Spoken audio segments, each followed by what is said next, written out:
This is a fun one. This has been a big Twitter debate, especially in the Bears verse.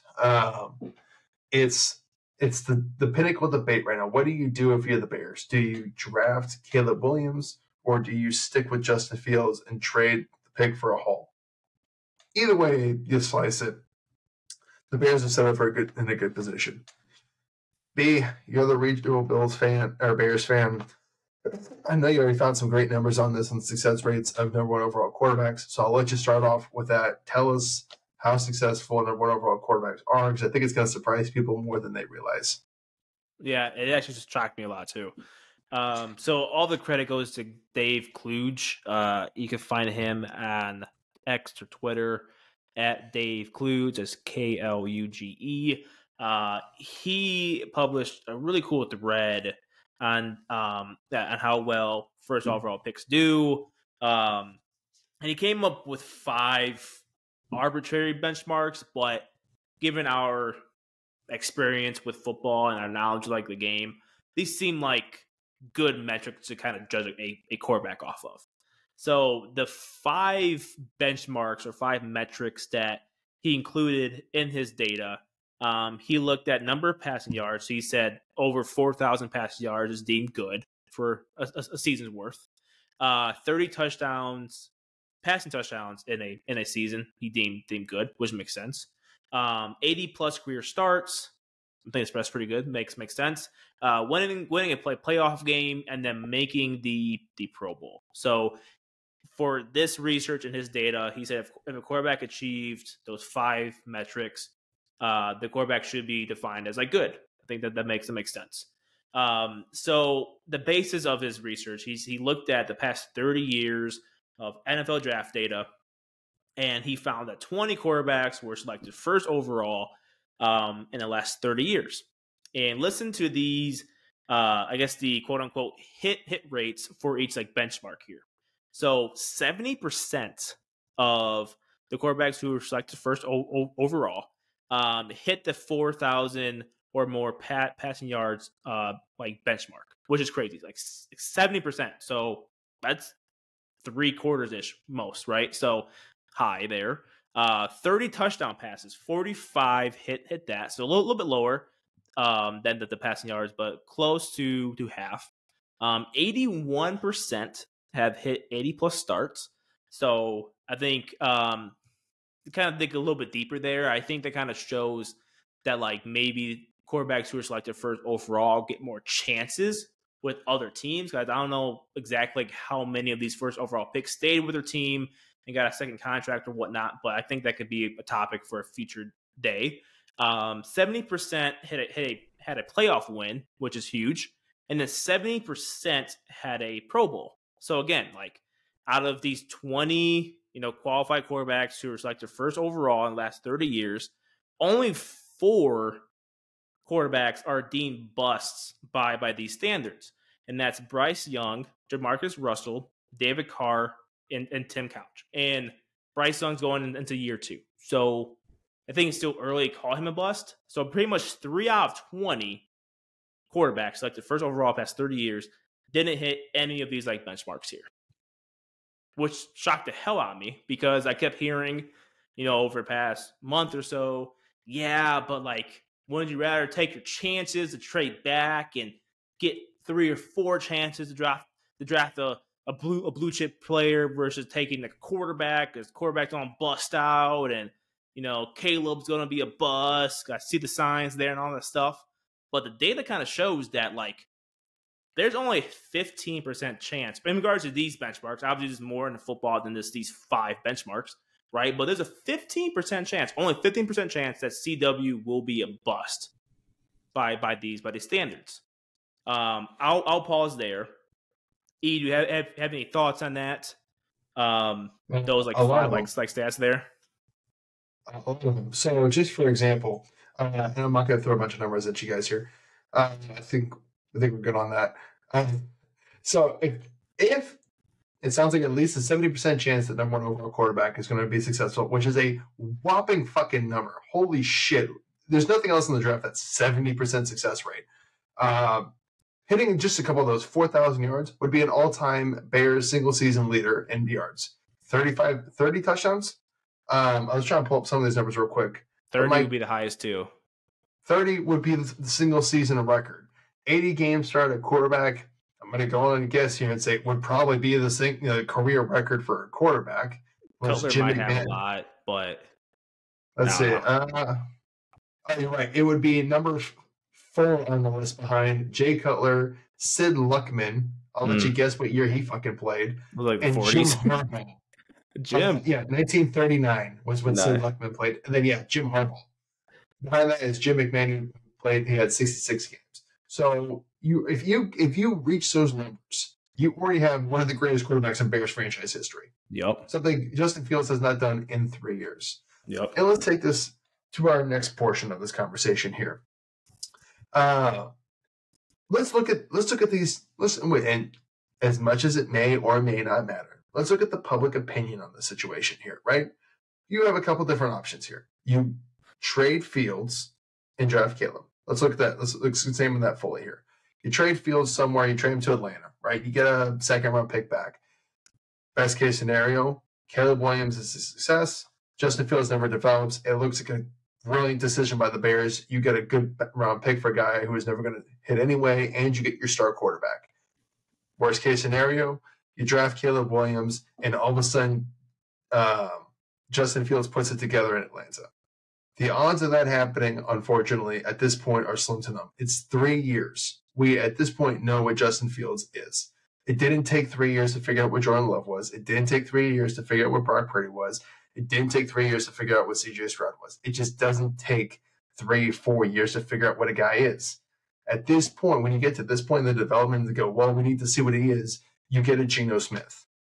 You get a Baker Mayfield. You get a guy that, eventually put it together and they became an okay quarterback. But he's never what we thought he was going to be. Doesn't seem like it's ever going to come to pass. There's no. I mean, I can't even think off the top of my head of a single comparison where it's like a guy. It took him 7-8 years, and all of a sudden he became a superstar. Maybe Rich Gannon. Yeah, maybe. Oh, yeah, maybe. I can't think of one like either. I mean, the only scenario that looks close would be Daniel Jones. He turned up a little bit 4th year, but we're seeing what happens there. Like, it's a false thing. It was it was a 1 year wonder. Sure. Yeah. So again, the odds of Justin Fields all of a sudden putting together wings to Atlanta, slim to none. Let's look at the inverse here, right? You keep Justin Fields, right? And then you trade the number 1 overall pick to whoever else wants it, whoever's going to give you the haul. Great, you get a bunch of first round picks. Let's play the scenario out here. In this case, Caleb Williams. Again, best case scenario, you were right. Caleb Williams is a bust, and Justin Fields finally puts it together. Odds of that happening, as we just looked at the numbers, is 78% success rate. Doesn't look to be in your favor. Worst case scenario, you keep Justin Fields and you trade Caleb Williams. He becomes a star that you guys had always wished you had at quarterback. And Justin Fields, in his 4th year, is a flame out. He's fired. Eberflus is fired. It's a whole switch, top to bottom. Ryan Poles is gone. The way it slices and the way it looks to me is if you draft Caleb Williams and trade Justin Fields, your chances of not being the laughing stock of the fucking league are significantly lower than if you keep the guy who hasn't shown you a whole lot for 3 years and trade the guy who has a 70% chance based on historical data of being at least a good quarterback. Yep. I mean, it really feels like a no-brainer decision here when you start looking at it in that aspect. Yeah. But with that, I will yield my time back to B, and you can tell us another perspective how it makes so much more sense to just take Williams. This is a +1 that too. We said this before on how we would fix a Bears segment, which if you are a Bears fan, you probably want to watch that. We did that a couple weeks ago. If we just think about it in regards to Ryan Poles and his career, right? This is his job, like the line. Like, you don't really ever see like a GM who is fired who becomes a GM somewhere else. Usually it takes some sort of other title, like Ryan Pace is with the Falcons right now, but he's like a personnel guy or some shit like that, right? So this is a once-in-a-lifetime thing. They call the NFL not for long. Like, you get fired fast, right? So if you're Ryan Poles, okay, you just passed up on last year's draft class, which included Bryce Young and CJ Stroud, who's looking like a top 8 QB right now, right? And if you were to pass up in this class again, which is probably more of a deeper class, and you have 2 studs there, and arguably 3 studs. One being CW, which is a prospect. Everyone's saying he's like the best QB prospect in years, blah, blah, blah, blah. If you're Ryan Poles, right, how can you justify a Kevin Warren that you passed up on all these great young quarterbacks? You keep Fields, and if Fields doesn't pan out, you get fired, right? And that's your end of your GM career. Like, you're probably not going to get another GM job again, right? We think about that, okay? I think if we just take the emotion out of the choice, I think the choice seems pretty obvious, right? So again, like for those that don't know my background, I'm a Buckeyes fan and a Bears fan. So I've been the Fields fan since 2019, right? And if you just take the emotion out of it, I think going with CW is the clear-cut choice. Just like football-wise, right? You reset the QB clock. Ryan Poles basically saves his job for another 3 years. Eberflus probably does too. And you look at the data again, like 70% of first overall quarterbacks throw for 4,000 yards, 45%, 30 touchdowns, 81%, 80 starts, 70% playoff win, 70% Pro Bowl. I mean, if a quarterback did that in this city, they would arguably be the best quarterback in like Bears history almost. Like, that's how dire this team needs. It's like a high profile quarterback, right? And another point, if you're not a Bears fan, after this show here, check out the CGO or CHGO crew. Adam Hogue talked about this topic, and he brought up a good point. A lot of people like to throw in Trevor Lawrence. Trevor Lawrence, you're going to catch a straight bullet here. I'm sorry. But a lot of people say, well, hey, Trevor Lawrence, everyone said he was supposed to be generational. It's a great prospect. And he hasn't been that. He's been okay. He's been solid. But he's not what he's promised to be. And Adam brought up a really good point. He said, here, listen, if Trevor Lawrence is the floor of Caleb, that's a good-ass scenario for the Bears. Like, if he's if that's the floor, that's good. That's really good. How about something right now? Trevor Lawrence should be the second best quarterback in Bears history right this second. Right this second. So if that's what we're talking about drafting and that's a bust for you, I don't know what to tell you. Justin Fields is not even in the top 10 of Bears quarterbacks. And there's a long list of them. And I also want to add on to what point you said, because there's maybe a viewer right now that's thinking, guys, there's a happy medium here. Trade with the Commanders for number 2, get a good haul still, get Deron Payne, whatever D-tackle, and just draft Drake May number 2. You still get a great quarterback, and you still get a haul. Let me tell you why you don't want to do that. I'm going to go back to 1993, and we're going to look at a couple of scenarios where a quarterback was taken number 1 and number 2. You tell me which ones you think panned out, which ones didn't. 1993, quarterback taken number 1, Drew Bledsoe. Quarterback taken number 2, Rick Mirer. Tell me who the fuck Rick Mirer is. Bears fans. I've never heard that name before in my life. Yeah, how about 1988? This is a great one. 1988, quarterback taken number 1, Peyton Manning. Quarterback taken number 2, you might have heard of him, Ryan Leaf. Oh, God. Let's move on. Here's a scenario that'll help your point. 1989, Tim Couch was taken number 1. Number 2, Donovan McNabb. Hey, see, there we go. Worked out there. Let's move forward to 2012. Quarterback taken number 1, Andrew Luck. Quarterback taken number 2, RG3. Who had the better career? Right. But what about this one, guys? 2015. Quarterback 1, Jameis Winston. Quarterback 2, Marcus Mariota. At least Jameis can stay on the fucking team. Marcus can't stay on the goddamn team. 2016, Jared Goff or Carson Wentz. Who do you want? Goff went 1, Wentz went 2. 2021, Trevor Lawrence or Zach Wilson. Who are you taking? Guys, when you start really looking at this, there's no comparison. Take Caleb Williams. There's not a Drake May. Honestly, through no fault of his own, Drake May probably will not pan out. It just seems to not, and this doesn't include this situation with Bryce Young and CJ Stroud. So there's 2 one-offs out of the last 20 years. We're taking the quarterback, the second quarterback worked out versus taking the first quarterback. It's not that complicated, guys. Point? Can I add more data to that too? David Kluge and the rest of his thread, he has those like data points too. So again, talking about the first overall quarterback, 70% hit 40 or 4,000 yards, 45% had 30 touchdowns, blah blah blah. Right? When we look at quarterbacks drafted second to 32nd, the hits rates plummet. Okay, you have 25% of them hit 4,000 yards. You had 24% hit 30 touchdowns. 35% had 80 or more starts. 38% had a playoff win, and only 33% made a Pro Bowl. And of course, the obvious exceptions: Josh Allen, Patrick Mahomes, Aaron Rodgers in there, Big Ben, all those big names, right? But you went from like 70% hit rate for 4,000 yards to 25. Pro Bowl. You went from 70% Pro Bowl to 33. Just by moving out one spot, right? So going off East Point, you want to get the best prospect. And this is the first time, since last year, I guess, that the Bears decided that they didn't want to draft first overall. But they have like the pick at hand right now. Like they can choose. They don't need to go for quarterback 3, 4, 5 in this class. They can pick whoever the hell they want to.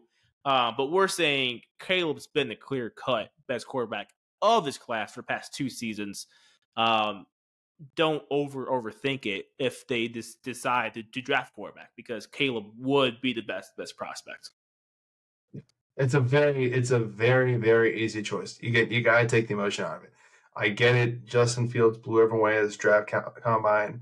Justin Fields was the hype. He's had some really good runs, but at the end of the day, he has not shown enough. You can't go into another season and going, well, he just needs to develop more. That was the excuse last year. That can't be the excuse every fucking year. He just needs to develop more. You had your chance, dude. You've had, I don't have the numbers right in front of me. You've had at least 40 starts, I believe. That's a safe assumption. Year 3, you've had about probably 40 starts. It did not take 40 starts to know Brock Purdy was the guy. And he was the last pick in the draft. It took about 5 before 49ers fans were going, this dude's legit. What the fuck? Same thing with CJ. It didn't take 3 years to go, CJ Stroud can play. It was first season. It was about halfway through the year. We went, same thing with Jordan Love, right? Started off rough. First 8 weeks, it looked like, oh, fuck, this dude is not good. Flipped the switch after the bye, hit it, and went 22-1. Name any stretch where Justin Fields has gotten 22 touchdowns and 1 pick and led the league in passer rating multiple weeks. It's his first season starting, guys. It doesn't take that long to find out if you got the dude or not. Sure, they can develop a little bit. There's those rare incidences, and it happens, of course. But more often than not, you know when you got the dude. It's 3 years. The Bears don't have the dude. It's time to go get the fucking dude. It's time to go get the best quarterback in Chicago Bears franchise history. It's time to get your Andrew Luck. It's time to get your Trevor Lawrence. It's time for your guy. It's time for Bears to get the quarterback they deserve. It's time for other teams to be jealous of your. The Vikings will be jealous of your quarterback. The Lions fans will be jealous of your quarterback. And Packers fans won't admit it, but they'll watch your quarterback play against their quarterback and go, we wish we had your quarterback for the first time in your franchise history. It's not a complicated decision. It doesn't need to be. Yeah. It's very simple. It's cut and dry. And I want to say to the Bears fan, sorry. No, go ahead. I was going to say, like, it doesn't have to be a real gloom and gloom like scenario too. Like, how many times can you say like your quarterback or your team upgraded at quarterback by like choice? Like, there used to be days on Twitter or X, like Bears fans used to argue about Mike Lennon or Mitchell. Like, they used to argue about like dumb shit like that, or Nick Foles or like Mitchell. Now we have CW or Justin Fields. Like this, and again, like this, Fields is going to be caught up in the scenario where like it was just bad timing in this weird like circumstance. Like, we made a trade. The Panthers sucked with the first overall pick. It is what it is, right? But a lot of Bears fans are just like on Twitter being super like negative about it. This is a very good thing. Like, the team is going to get better. Like, either direction they go. I mean, obviously we think they'll draft CW, but this for some reason they trade down. Okay, they get a bunch of picks, whatever. But this is not like doomsday. Is what I'm trying to say. Like things are on the uprising for this team, and again, by choice, they get to upgrade at like quarterback. I mean, that's it's a cool thing. It's a cool place to be in for a Bears fan. So like if you're a Bears fan, you're like pissed off because like you're a big Fields fan and whatnot. Yeah, it will suck if and when he gets traded, but just know like the team is also moving in the right direction too.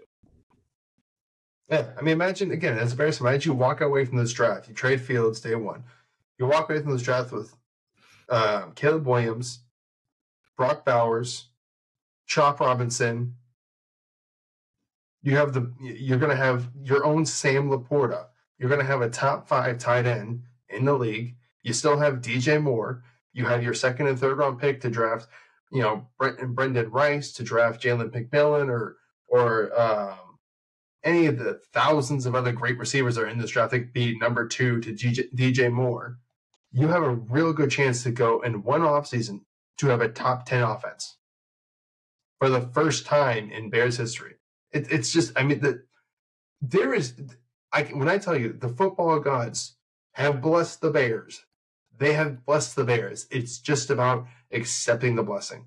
Because when they traded last year to the Panthers for the number 1 overall pick, the Panthers could have gone 9-8 and finished with the 10th overall pick. And this wouldn't have been a discussion. Fields is your guy, and that's what it is. Or you're picking between Fields and J.J. McCarthy.